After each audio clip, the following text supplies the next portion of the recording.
Muy buenos días y bienvenidos a La Trinchera en la mañana de este sábado 12 de abril de 2025. Son casi las 8:15 de la mañana, una hora menos en Canarias, y antes de repasar las principales noticias del día, les recordamos que nos gusta escuchar sus opiniones. Hoy les preguntamos, ¿veremos a Begoña Gómez declarar en el Tribunal Supremo? Bueno, pueden participar de muchas maneras. La primera, por ejemplo, a través de nuestro número de WhatsApp, nos mandan un audio y luego pues escuchamos todos esos mensajes de voz en la tertulia. El teléfono al que pueden mandarnos sus notas de audio es el 689 33 74 44. Les repito, 689 33 74 44. Además, también pueden opinar y contactar con nosotros a través de nuestra cuenta de Twitter, @trincherallamas, y también les recordamos otra cosa importante. Ya saben que tienen disponible la playlist de La Trinchera con todas las canciones que suenan en el programa. La pueden encontrar en Spotify, en la web de radio y a través de redes sociales, donde siempre les dejamos un enlace. Y ahora sí, vamos a repasar la actualidad de esta semana con Javier García. Javier, muy buenos días. ¿Qué tal, Sandra? Buenos días. Esta semana el presidente del Gobierno ha vuelto a sufrir un nuevo varapalo, en este caso mientras se encontraba de viaje por el continente asiático, de viaje oficial. La Guardia Civil ha entregado un nuevo informe al Tribunal Supremo en el que se menciona directamente, como comentabas antes, Sandra, en el editorial, a su mujer, a Begoña Gómez, en el rescate de la compañía de Air Europa. El rastreo por parte de la Guardia Civil de mensajes hasta ahora no recuperados del móvil de Koldo García ha arrojado el hallazgo de un comentario efectuado por Víctor de Aldama al entonces consejero delegado de Globalia, Javier Hidalgo. Ese mensaje decía: está muy fastidiado con este tema, se está buscando la vida y acaba de llamar a Begoña. Es un mensaje esto es lo que aseguró el empresario, el 3 de septiembre del año 2020. Pero hay más novedades. La Guardia Civil, la Unidad Central Operativa de la Benemérita, no solamente implica a Begoña Gómez, sino también al exministro de Transportes, José Luis Ábalos, quien, según detalla este atestado, tuvo un papel relevante y de responsabilidad en la trama Koldo, trama Partido Socialista. También el Ministerio de Transportes ha trasladado al Tribunal Supremo que ha contabilizado un total de 13 viajes oficiales de Jessica Rodríguez, expareja de José Luis Ábalos, con el exministro y ex número 2 del Partido Socialista. Lo que no tiene constancia el ministerio que dirige Óscar Puente es cómo se pagaron 8 de esos viajes. Y por cierto, vamos con otra noticia también de actualidad respecto a Jessica Rodríguez. Ayer conocimos a través del diario El País mensajes de voz que Jessica envió a Koldo García y que apuntalan las sospechas sobre irregularidades en su contratación por empresas públicas. La expareja de Ábalos se queja de que no recibe instrucciones de la empresa sobre cómo tiene que justificar sus horas, supuestamente de dónde trabaja, de cuándo tiene que ir o cómo tiene que cogerse las vacaciones de verano. Si no voy a trabajar a la oficina, ¿por qué no voy a trabajar a la oficina? Que le diga otra vez, le verifico otra vez las vacaciones que he cogido. Y no sé qué más hay también en el mail. Y coño, llevo esperando desde las 4, sí, ahora te llamo y no me llama. Y es que pasan picamente a llamarme. Entonces, yo te lo digo, o sea, a mí me la suda. Porque yo no me voy a comer ningún marrón. Ni me da igual, ¿sabes lo que te quiero decir? Yo lo digo más que nada por vosotros. Yo intento hacer las cosas bien. Pero, claro, o sea, yo no puedo decir una cosa o escribir una cosa y que él de repente resulta, lo primero, que yo no tengo ni puta idea de lo que se hace allí o no se hace allí, o si puedo decir que voy o si digo que no, o sea...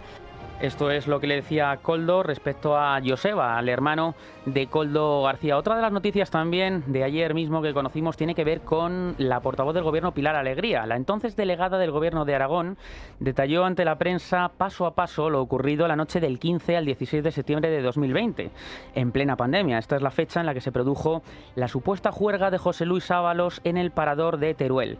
Alegría negó su participación ayer en los hechos. De hecho, asegura que desconoce qué es lo que sucedió, niega también su papel de encubridora y aseguró, eso sí, que durmió en el parador, pero dijo que en una habitación lejos de José Luis Ábalos. Esta semana, antes de las declaraciones de ayer, le preguntaron los periodistas por esta supuesta participación y sobre si durmió esa noche o no en Teruel. Estaba muy nerviosa, como vamos a escuchar a continuación, y aseguró que no estaba a los pies de la cama del entonces ministro. Yo lo que sí le puedo trasladar es que, lógicamente, dentro de las atribuciones de un delegado del Gobierno, lógicamente, es acompañar a las autoridades del Gobierno de la Nación. ¿Por qué le tengo que dar yo veracidad a esa información? Porque no sé de dónde sale. O mejor sí que sé de dónde sale. Creo que sale de, permítame, yo no le puedo llamar medio de comunicación. Creo que sale de un pseudomedio de información que traslada una información que, por cierto, yo no la tengo en ningún caso verificada.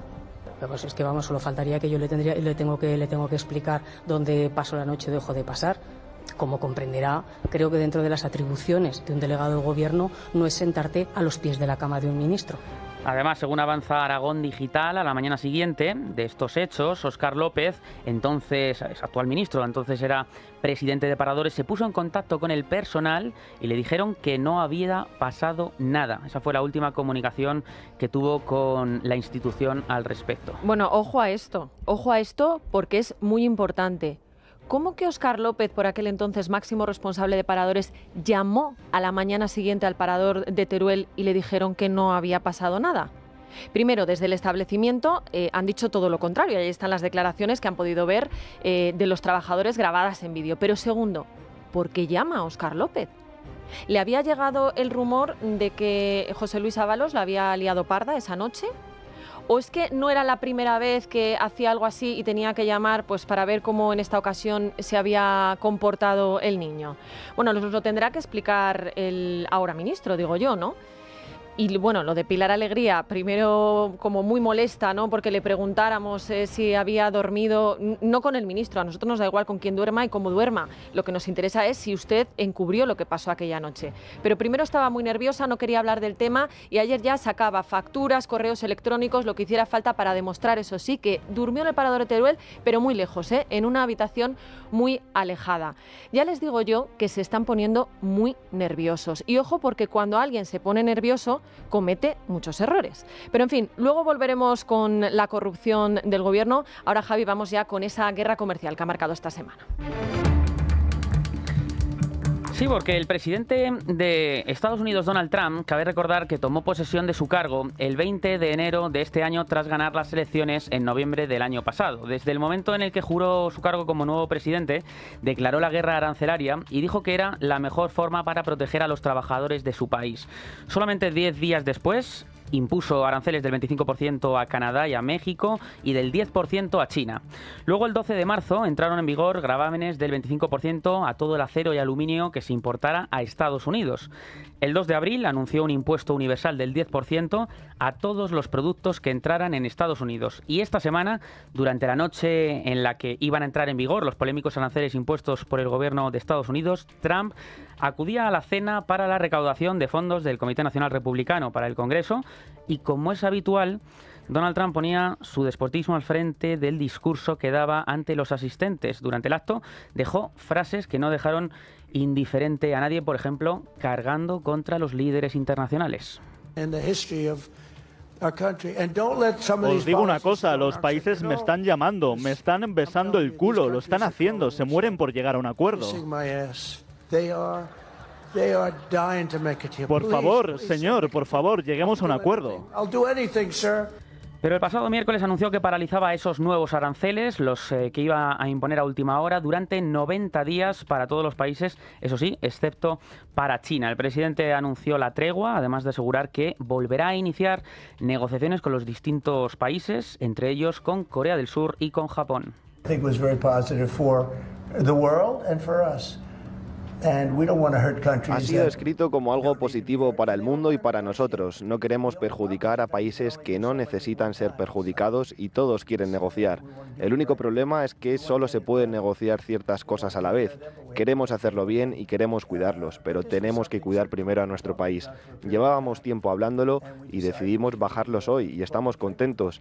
Creo que ha tenido el mayor aumento en la historia del mercado de valores. Es probable que si seguimos así volvamos a donde estábamos hace 4 semanas.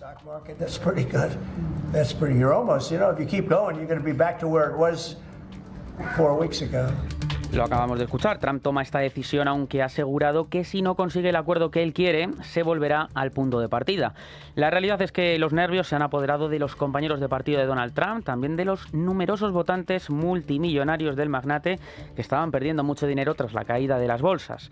Después de todos los bandazos de Trump, el mundo entero se pregunta si hay alguna estrategia o si simplemente está improvisando. Sí, es importante destacar que Donald Trump recomendó comprar acciones antes de cancelar el grueso de los aranceles y los analistas especulan que quiso manipular el mercado. Vamos a conocer todos los detalles. Beatriz García, ¿qué tal? Buenos días. Buenos días. Nadie sabe lo que está pasando por la cabeza de Donald Trump desde que el presidente de Estados Unidos comenzara la insensata ofensiva arancelaria que está poniendo en jaque el comercio mundial.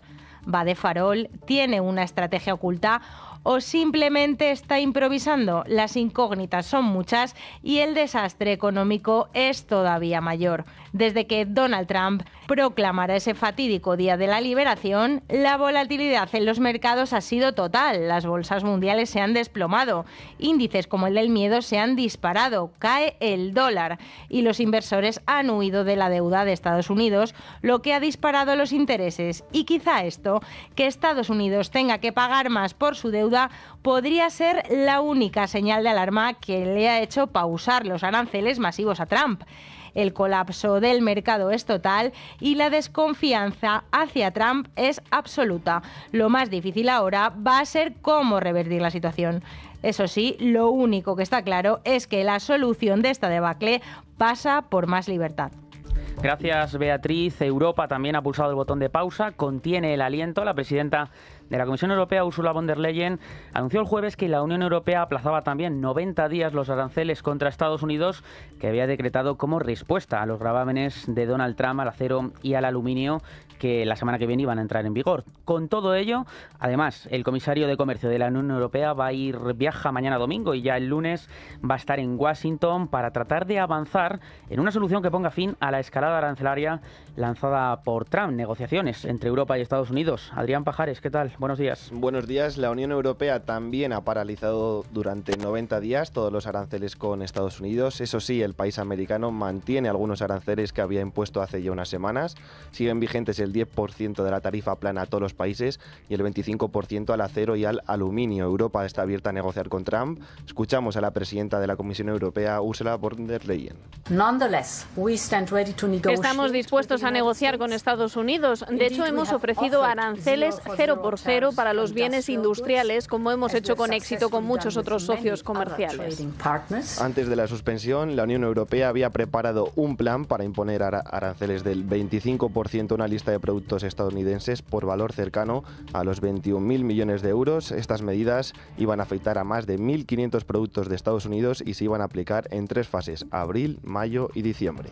Gracias, Adrián. Lo que parece no tener fin es la tensión entre Estados Unidos y China. Este jueves, Trump volvió a subir los aranceles a este país al 145%. El país asiático, por su parte, también respondió, ha subido los aranceles a los productos estadounidenses un 125%.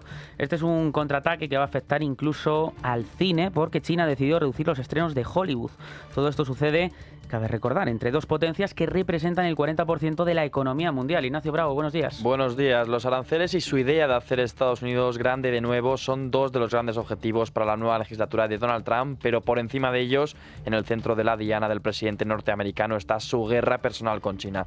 Desde su llegada al poder el pasado 20 de enero, incluso antes, durante la campaña, dejó claro que castigaría al país asiático a través de gravámenes por, consideraba Trump, castigar a Estados Unidos con sus políticas y haber robado el control del canal de Panamá. Por esta razón, en plena guerra arancelaria, el país más atacado y por tanto más afectado está siendo China, que en un tira y afloja sigue incrementando el porcentaje de daño a la par que lo hacen desde Estados Unidos. Primero fueron los de Trump, con la imposición del 34%, una cifra igualada desde Asia. Volvió entonces Estados Unidos a la carga, aumentando el castigo hasta el 50% a los productos importados. China, como era de esperar, no se quedó quieta e incrementó sus aranceles a Estados Unidos hasta el 84%. Desde el país asiático han repetido en varias ocasiones que no aceptarán el comportamiento de presión de Estados Unidos e instan a Donald Trump a negociar desde la igualdad. Estados Unidos sigue imponiendo aranceles excesivos y ejerciendo una presión extrema sobre China. China se opone firmemente y nunca aceptará este comportamiento hegemónico e intimidatorio. Si Estados Unidos quiere realmente resolver los problemas mediante el diálogo y la negociación, debería adoptar una actitud de igualdad, respeto y beneficio mutuo.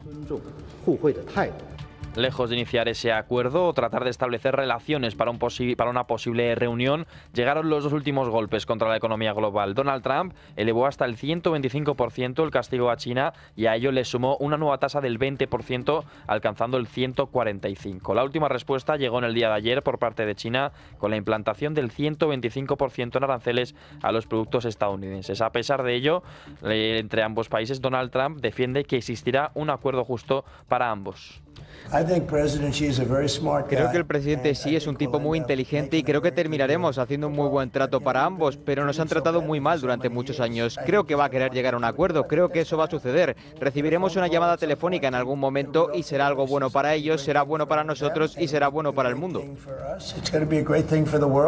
La respuesta china ha sido un 20% menor que la estadounidense, cierto es, pero ello se debe a que el país asiático está llevando a cabo medidas no arancelarias contra Estados Unidos que pueden ser, según la Organización Mundial del Comercio, más dañinas que los propios aranceles. Gracias, Ignacio. Todo ello se produce cuando este mismo viernes estuvo en China el presidente del Gobierno de España, Pedro Sánchez. Ya ha terminado esa visita. Justo antes, Estados Unidos advirtió a España y a la Unión Europea que buscar un mayor alineamiento con China sería como cortarse el cuello. En estos términos se mostró esta semana el secretario del Tesoro de Estados Unidos. Puedo decirle al resto del mundo que el comentario de esta mañana, no estoy seguro de si del primer ministro o el ministro de Economía de España, sobre que quizás deberían aliarse más con China, eso sería cortarse el propio cuello, porque puedo asegurarles que estas exportaciones chinas son como aquella película de Disney de las escobas cargando cubos de agua, que es un modelo de negocio chino. China ni mucho menos se quedó callada ante estas declaraciones de Estados Unidos y acusó el jueves a Donald Trump y a su país de intentar estrangular a otros países mediante tácticas de coerción económica. Y en medio de esta tensión, Pedro Sánchez, como decimos, se ha reunido con el presidente Xi Jinping. El jefe del gobierno español transmitió al líder chino que España es un país profundamente europeísta, que ve a China, además, dice Sánchez, como un socio de la Unión Europea. Rubén Fernández ha seguido esta gira internacional del presidente del gobierno. Rubén, ¿qué tal? Buenos días. Buenos días. La gira estaba prevista desde hace meses, pero Moncloa decidió seguir con ella pese a producirse en plena guerra arancelaria con los recelos de la administración de Trump. Así que Sánchez se ha convertido en el primer líder extranjero recibido en dos de los países más castigados por Washington, Vietnam y China. En Pekín llegó a tener una reunión de casi 3 horas con Xi Jinping, encuentro del que Sánchez salió más que satisfecho. Era reforzar la presencia de España en Asia, un objetivo que creemos desde la delegación que hemos cumplido con creces. Ya ha obviado así las críticas del secretario del Tesoro de Estados Unidos, que aseguró que acercarse a China sería como cortarse el cuello. La política exterior de España no va contra nadie, va a favor del entendimiento entre países, de la defensa del orden multilateral y del libre comercio. Sánchez ha reiterado que este viaje cuenta con el aval de Ursula von der Leyen, pese a que la presidenta de la Comisión llamó hace unos días a Xi Jinping, lo que evidenciaría que, pese al discurso de Moncloa, Sánchez no venía como intermediario de Bruselas. Por supuesto, les he informado que he hablado con la presidenta de la Comisión, volveré a hablar con la presidenta de la Comisión. El termómetro de esta gira se medía en acuerdos y protocolos. Había uno que estaba casi cerrado y es para vender productos sanitarios y cosméticos. Además de ese, Sánchez ha firmado otros 3. El más importante, uno para exportar porcino y cerezas que se llevaba negociando desde hace años y con los que pretende reducir el enorme déficit comercial que tenemos con China y que ha llegado a admitir. Creo que es muy importante el que China sea sensible a una demanda legítima, tanto por parte de España como de Europa, de tener unas relaciones más equilibradas y, por tanto, no tan balanceadas en favor del interés de China. Menos concreto ha sido con las inversiones chinas en España tras su desayuno con empresarios asiáticos. Dicen que están interesados en el sector de las renovables y del coche eléctrico, pero no han cerrado ningún acuerdo. Gracias, Rubén. Esto es lo que dijo el presidente del gobierno allí en China, pero también los periodistas le preguntaron por las novedades que han sucedido aquí en nuestro país esta semana, concretamente de ese nuevo informe, de ese nuevo atestado de la Guardia Civil, donde pues menciona directamente a Begoña Gómez en cuanto al rescate de Air Europa se refiere. Esto es lo que contestó el presidente del gobierno a esa pregunta. Esta semana hemos conocido un informe de la UPO.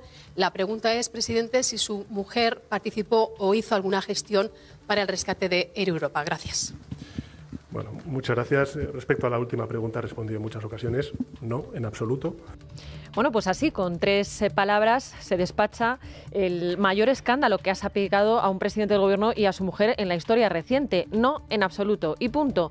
Pues miren, es una vergüenza que se trague con esto. Es una vergüenza lo que dice Sánchez, pero también que los periodistas pues no se rebelen ante esto, ¿no? Quien tiene la palabra no repregunta. Claro, hay que ponerlo todo en su contexto. La que hace la pregunta es una periodista de Televisión Española, como decía yo antes, tiene el precedente de que a su compañera de Radio Nacional de España el Gobierno directamente la ha vetado por hacer preguntas incómodas en otros viajes. Entonces, bueno, pues igual eso la ha llevado a no intentar repreguntar, ¿no?, para conseguir alguna declaración más al respecto. En fin, claro, luego tampoco se siente respaldada por su medio, porque a pesar de que consiguió la única declaración que tenemos hasta el momento del presidente sobre este demoledor informe de la UCO, Televisión Española no se hizo eco de esta pregunta. Es que luego en el informativo ni siquiera metieron esta respuesta. Así nos van las cosas y ¿qué le vamos a hacer?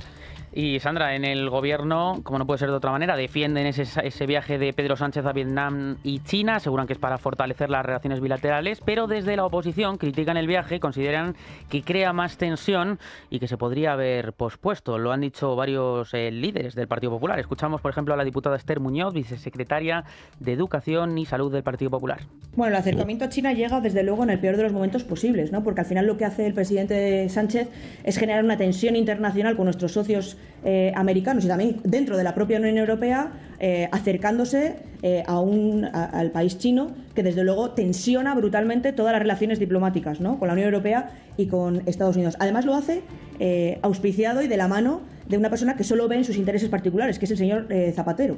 No es el único viaje, el de China, que realizó Pedro Sánchez. Antes estuvo en Vietnam, en su primera parada de su gira asiática. La jornada transcurrió íntegramente en Hanoi, pasó por una ceremonia en el Palacio Presidencial, encuentros con el primer ministro vietnamita, el secretario general del Partido Comunista, el presidente de la República y el de la Asamblea Nacional. Un almuerzo oficial y luego, ya para terminar, sendas visitas al Monumento de los Héroes y Mártires y el mausoleo de Ho Chi Minh, el líder comunista que sumió al país en una terrible dictadura y en un baño de sangre.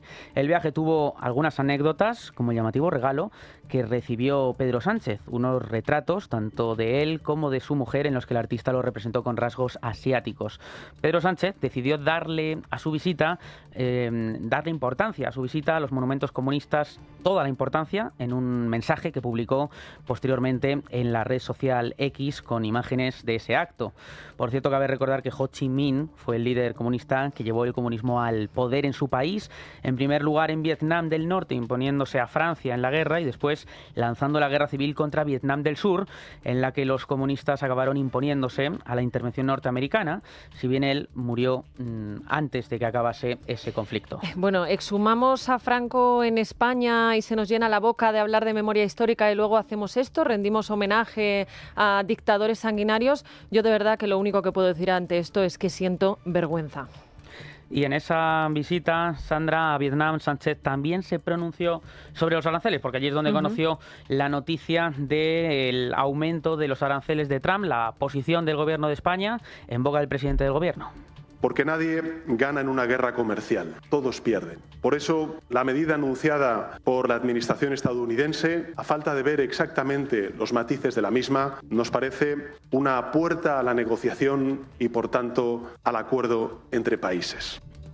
Ante este panorama internacional, aquí en España el Consejo de Ministros dio luz verde el pasado martes al Real Decreto con las medidas que anunció la semana pasada Pedro Sánchez para hacer frente a los aranceles que amenazan a sectores muy concretos de la economía española. Según cifras del Ejecutivo, el plan alcanza la cifra de los 14.100 millones de euros en ayudas, de los que 7.400 serán de nueva financiación y 6.700 de instrumentos ya existentes. Hemos aprobado ya ese Real Decreto de medidas urgentes de respuesta a la amenaza arancelaria y de relanzamiento comercial, que recoge esa primera protección, esa primera red de protección anunciada ya la semana pasada por el propio presidente del Gobierno, un escudo de protección que se suma a la respuesta y a las medidas que estamos trabajando de manera conjunta con la Unión Europea y que, mientras se produce su concreción definitiva, este Gobierno ha dado ya un paso adelante para proteger a nuestras empresas y, por supuesto, a los trabajadores. Bueno, esto generó mucha polémica. Vino después cuando Junts, el partido del prófugo Carles Puigdemont, anunció que las ayudas de 14.100 millones de euros anunciadas por el Gobierno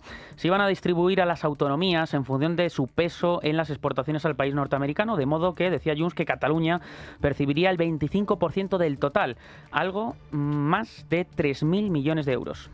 Disposición adicional segunda. Garantía de proporcionalidad territorial en la aplicación de los fondos. Garantia i de proporcionalitat territorial. El títol és clar del tot i el text diu: el Gobierno garantizará que la puesta a disposición de las empresas de los instrumentos financieros regulados en el presente Real Decreto Ley se efectúe con respecto al equilibrio territorial sobre la base del porcentaje de las exportaciones. Garantizará y la base del porcentaje de las exportaciones. No ho diem nosaltres, ho diu el BOE, es norma. Esto es lo que dice Junts. El decreto de ayudas aprobado por el Gobierno ya ha sido publicado en el Boletín Oficial del Estado, pero la ambigüedad del texto deliberada permite a Pedro Sánchez jugar a dos bandas y vender a Junts, que tendrá más dinero para Cataluña, y al Partido Popular, que no hay cesión a los separatistas. La disposición adicional incluida no recoge una cifra concreta del 25% de ayudas para los catalanes, como asegura Josep María Cruzet, que la acabamos de escuchar, pero sí da lugar a que el Ejecutivo pueda después hacer ese reparto una vez se garantice el apoyo de los grupos parlamentarios. Ante esta situación, el Partido Popular dicen sentirse completamente engañados. Hemos escuchado esta semana a Alberto Núñez Feijóo, quien fijó posición sobre las negociaciones con el gobierno de Pedro Sánchez para aprobar el decreto de las medidas contra aranceles de Donald Trump. Lo hizo en Bruselas, tras reunirse con la presidenta de la Comisión Europea, Ursula von der Leyen, y tras varias horas de confusión sobre el PP rompía o no las negociaciones por el acuerdo del Ejecutivo con Junts para beneficiar a Cataluña. Maite Loureiro, ¿qué tal? Buenos días. Buenos días. El PP rechaza la disposición pactada con Junts, que califica de cupo arancelario y que le devuelve casi a la casilla de inicio de la negociación con el Gobierno. Después de acoger de buen grado la inclusión de dos propuestas menores, Alberto Núñez Feijóo muestra recelos de pactar con el Gobierno, aunque mantiene abierta la negociación. Le escuchamos desde Bruselas. Si el Gobierno no quiere aceptar ninguna propuesta del Partido Popular, el Gobierno se quedará con sus propuestas. Si además intenta introducir disposiciones que desconocemos para garantizar los votos del separatismo en base a criterios territoriales para distribuir las ayudas, comprenderá usted que nosotros no vamos en ningún caso a discriminar empresas en función del territorio donde se ubica. La interlocución entre el ministro de Economía, Carlos Cuerpo, y el vicesecretario económico del PP, Juan Bravo, se ha mantenido pese al choque entre ambas partes. Por delante, todavía un mes de negociaciones hasta que el decreto llegue al Congreso, previsiblemente para la primera semana de mayo. Gracias, Maite. Estaremos pendientes de la primera semana de mayo. Como comentas, Moncloa asegura que no hay ningún elemento escondido en el decreto y cree que el Partido Popular lo que está intentando hacer, dice el Gobierno, es justificar su rechazo. Bueno, desgraciadamente aquí se juntan el hambre con las ganas de comer, porque fueron los populares los que, no dudo que con otra intención, por supuesto, le dieron al Gobierno la coartada perfecta para, al solicitar que se tuviera en cuenta a las comunidades autónomas, pues dejar a la puerta abierta a un reparto que tuviera en cuenta el peso de cada una de ellas. Y por eso digo que aquí se juntan el hambre con las ganas de comer, porque evidentemente lo que ha hecho el Gobierno es tremendo, como todo lo que tiene que ver con agasajar a sus socios independentistas. Pero claro, ¿qué quieren que les diga? Si el Partido Popular a estas alturas de la película no sabe con quién se las está jugando, no sabe que a quien tiene enfrente es a un trilero de manual, pues apaga y vámonos. Y todo este tema fue también protagonista en la primera sesión de control al Gobierno del mes de abril. Eso sí, sin Pedro Sánchez, algo descafeinada, ya que, como hemos comentado, se encontraba de viaje oficial en Vietnam y en China. La vicepresidenta primera y ministra de Hacienda, María Jesús Montero, fue objeto de casi la mitad de las cuestiones que se plantearon, con preguntas sobre los aranceles impuestos por Donald Trump. En el Pleno, además, fue protagonista, como decimos, este Real Decreto Ley aprobado en la jornada anterior en el Consejo de Ministros, con la respuesta de España a dichos aranceles. La polémica estuvo servida con esos enfrentamientos entre el Partido Popular y la vicepresidenta primera del Gobierno de España y ministra de Hacienda, María Jesús Montero. Jesús Ubeda fue testigo de esta intensa sesión en el Congreso de los Diputados. Jesús, buenos días. Muy buenos días. 5 preguntas a María Jesús Montero dieron en la sesión de control del miércoles para añorar al cibor Sánchez y para temer realmente un suicidio colectivo. Un trasunto parlamentario de la masacre de Johnstown, con la vicepresidenta primera torturando al personal con sus delirios de grandeza, su populismo de fentanilo y su dicción anárquica. Elías Bendodo y Cayetana Álvarez de Toledo maquillaron una sesión de control flácida, viscosa, agria. El hemiciclo fue una piscina de bilis tomada por mediocres. Es sabido que el Gobierno, mientras negociaba con el PP el decreto antiaranceles, pactó con Junts a entregar el 25% de las ayudas a las empresas catalanas.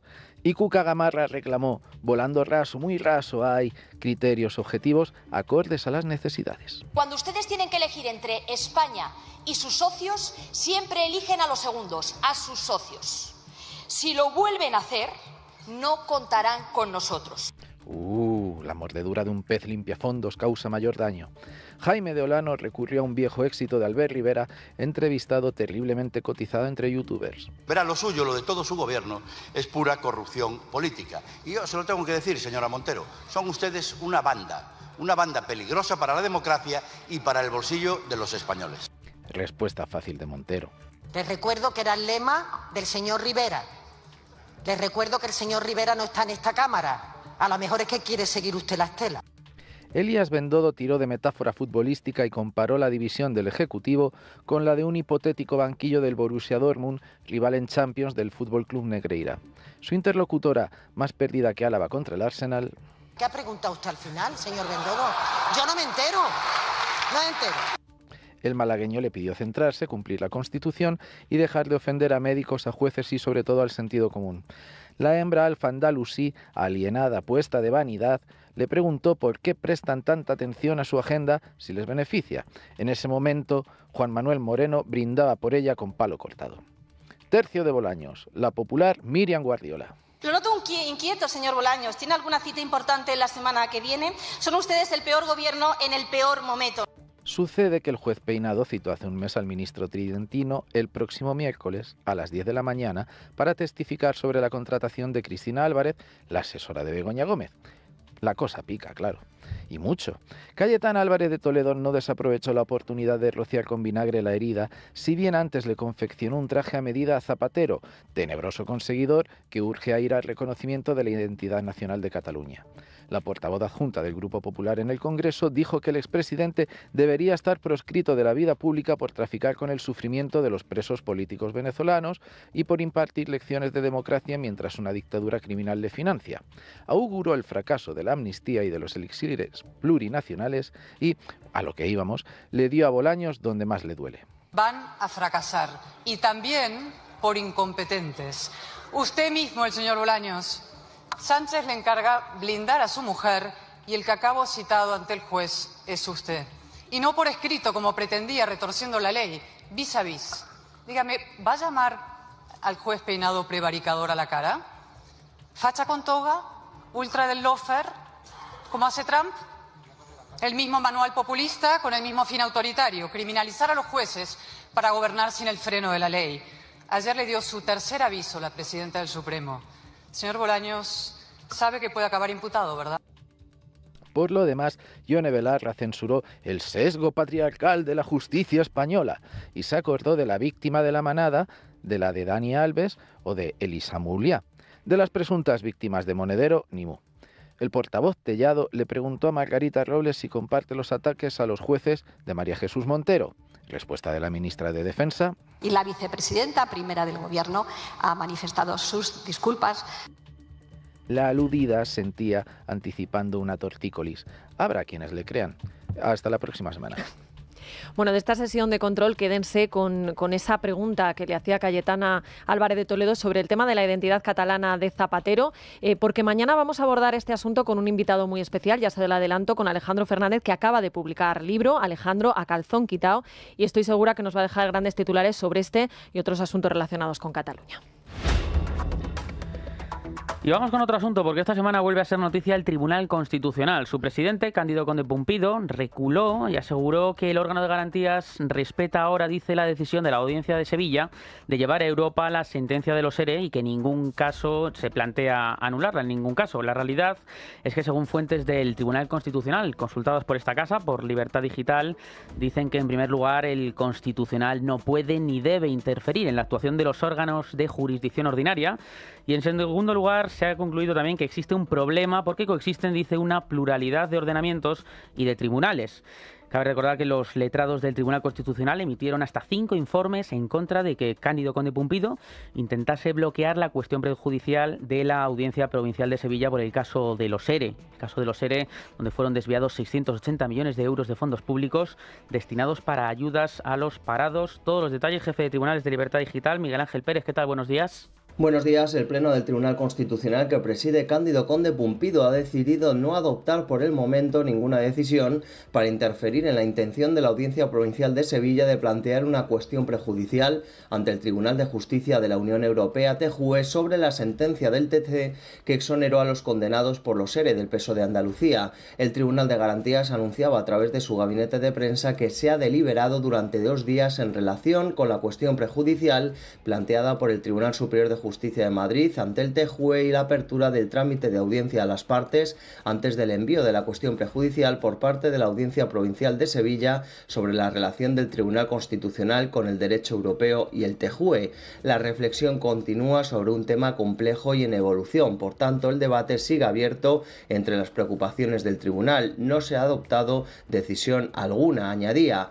Fuentes del TC consultadas por Libertad Digital afirman que lo señalado por el gabinete de prensa no corresponde exactamente con lo sucedido. En el Pleno han intervenido todos los magistrados y se ha coincidido en 2 cuestiones. En primer lugar, que el Constitucional no puede ni debe interferir en la actuación de los órganos de la jurisdicción ordinaria. En segundo lugar, se concluya que existe un problema porque coexisten una pluralidad de ordenamientos y de tribunales. Aunque el TC es el máximo organismo en materia de garantías constitucionales, existe el TJUE, que es el tribunal con mayor autoridad en la definición del derecho de la Unión Europea, que tiene primacía sobre el derecho interno. Por tanto, dicen, han de convivir respetando el ámbito de cada uno. Las mismas fuentes consultadas afirman que ya se ha cerrado el debate sobre la posibilidad que se abrió por parte de Conde Pumpido de interferir en la decisión de la Audiencia de Sevilla apelando al artículo 4 y 92 de la Ley Orgánica del Tribunal Constitucional. Además, se ha concluido que dichos artículos no son aplicables en este asunto. Es decir, el debate en torno a la sentencia de los ERE está completamente cerrado. Gracias, Miguel Ángel. Otro tema que pretendía conseguir Cándido Conde Pumpido es la amnistía para el prófugo Carles Puigdemont. Iban a deliberar antes de este próximo verano. Sin embargo, la Sala de Apelación del Tribunal Supremo ha rechazado los recursos de Puigdemont, la Fiscalía y la Abogacía del Estado contra la decisión del juez del proceso de no aplicar la ley de amnistía al delito de malversación de caudales públicos. El tribunal considera que la decisión del magistrado Pablo Llarena no contraviene la voluntad del legislador porque en el trámite parlamentario se introdujo una modificación para no aplicar la amnistía al delito de malversación cuando se hubiera actuado con un propósito de beneficio personal de carácter patrimonial. Se ha pronunciado una persona crítica del Partido Socialista respecto a la ley de amnistía, es el castellano manchego Emiliano García Paje, y esto es lo que decía respecto a esta noticia que hemos conocido esta semana. Se quiso adaptar perversamente, y esto a mí me ha dolido mucho incluso como socialista, se quiso adaptar el delito de malversación a los intereses de Puigdemont, que eso es de las cosas, a mi juicio, más rechazables que yo he visto en política. Adaptarle el delito de malversación, que estamos hablando de corrupción. De forma que, para ser justos, el Supremo no está adaptando su opinión para atacar a Puigdemont, está simplemente aplicando la doctrina que siempre ha mantenido, al menos más de 10 años seguidos, sobre la malversación. Esto es lo que decía Emiliano García Paje. Y un apunte más, el Tribunal Constitucional ha inadmitido a trámite los 3 recursos de amparo planteados por Dolores Delgado contra la decisión del Tribunal Supremo de anular en mayo del año pasado su nombramiento como fiscal de Sala de Memoria Democrática. Bueno, por resumir, 3 malas noticias para el Gobierno, en el caso de los ERE, en el caso del intento de amnistiar la malversación de Puigdemont y en el caso de Dolores Delgado, buenas noticias para España, así de simple. Y nos vamos también a conocer lo que está sucediendo fuera de nuestras fronteras, más allá del tema arancelario. Nos fijamos en clave internacional en la familia de turistas españoles que han perdido la vida este pasado jueves después de estrellarse en el río Hudson de Nueva York mientras paseaban en helicóptero como parte de una actividad turística. El helicóptero estaba dando una vuelta, una actividad turística, como decimos, se dirigía hacia el sur, pero se desplomó a plomo desde el cielo. La caída del helicóptero al agua movilizó a los buzos del Cuerpo de Bomberos, también a la Policía de Nueva York, que lograron rescatar a 2 víctimas con vida, pero finalmente no consiguieron salvarlas y acabaron falleciendo. La policía está investigando todo lo que ha podido suceder en el accidente. Las primeras pesquisas apuntan a un fallo en las hélices, ya que los vídeos que circulan en las redes sociales y se ve claramente cómo cae a plomo el helicóptero partido, las alas por un lado, la cola por otro y la cabina por otro. Los expertos señalan que actualmente la ciudad de Nueva York está plagada de helicópteros, ya sean privados que hacen de taxi entre las mansiones de las afueras y los aeropuertos y las empresas de Manhattan, o incluso, como comentamos, como es en este caso, de empresas turísticas que vuelan sobre el río. Así que estaremos muy pendientes de la investigación para ver qué es lo que ha ocurrido y por qué este helicóptero se ha desplomado del cielo hasta el agua. Bueno, trágico accidente el de esta familia española del que estaremos muy pendientes. Enseguida nos vamos a ir a la tertulia, ya estoy viendo por aquí cómo llegan nuestros tertulianos, pero antes ya saben que este año en Libertad Digital estamos de aniversario, celebramos nuestros 25 años y para ello Libertad Digital les presenta una magnífica obra de arte, una medalla de 9 centímetros de diámetro realizada en bronce de máxima calidad, con las pátinas efectuadas a mano y presentada en un lujoso estuche, acuñada con mensaje y firma de Federico Jiménez Los Santos y representación del camino hacia la libertad, obra creada por el escultor Juan de Ábalos. Ábalos el bueno, no el malo. Una ocasión única para adquirir esta obra creada en exclusiva y de edición limitada para conmemorar los 25 años de Libertad Digital. ¿Cómo pueden reservarla? Pues muy sencillo, por solo 195 euros, 170 para los socios del Club Libertad Digital, en este teléfono que les voy a dar a continuación, 91 316 22 42. Repito, 91 316 22 42 o en edicionesculturahistórica.es. Llame ya al 91 316 22 42. La Trinchera de Llamas. Es Radio.